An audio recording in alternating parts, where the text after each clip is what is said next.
Principal, Monsieur le député de Chute de la Chaudière. Merci, Monsieur le Président. En tant que père de deux jeunes adultes, la question de l'équité intergénérationnelle me touche particulièrement. En 1999, l'Assemblée nationale a adopté de nouvelles dispositions de la Loi sur les normes du travail, interdisant l'utilisation de clauses de disparité de traitement ou clauses orphelins. Malheureusement, Monsieur le Président, il y a une brèche dans la loi. Près de 18 ans plus tard, l'utilisation de clauses orphelins dans les contrats de travail est toujours présente dans les régimes de retraite et les assurances complémentaires de santé.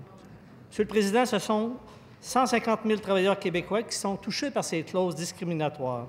Le gouvernement libéral reconnaît la problématique, mais tarde toujours à réagir.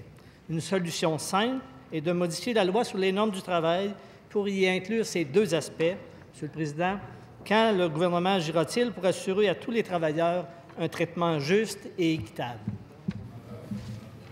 Madame la ministre du Travail. Merci beaucoup, Monsieur le Président. Alors, ça me fait plaisir de répondre à la question du collègue. Ça me fait plaisir aussi de rappeler que de ce côté-ci de la Chambre, nous avons mis en place un fonds des générations qui, franchement, fait la fierté du Québec et qui parle aussi d'équité intergénérationnelle. Je pense que c'est important de le rappeler.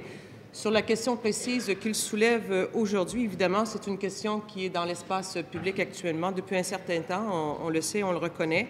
Nous avons notre collègue, j'ai oublié le nom de son comté, de Pontiac, merci beaucoup, qui a reçu le mandat, qui est aussi l'adjoint parlementaire du ministre des Finances, qui a reçu le mandat de regarder toutes ces questions de long en large, sous toutes ses coutures, pour en arriver effectivement peut-être à des solutions, des pistes de solutions.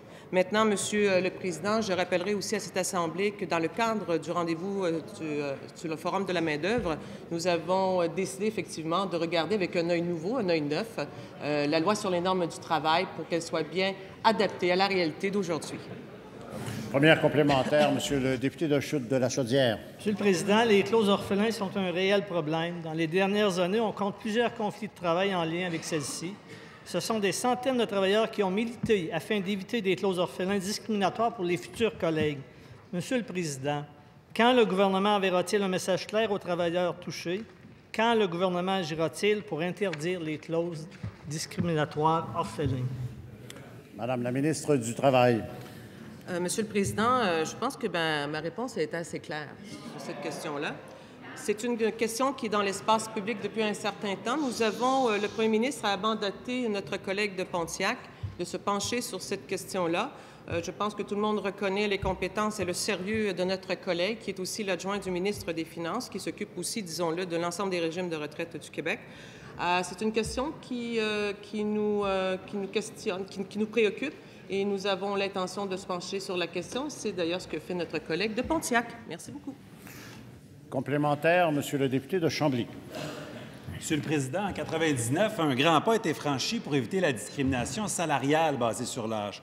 Il faut aller plus loin. Il faut maintenant s'attaquer aux discriminations relatives aux assurances santé et au régime de retraite.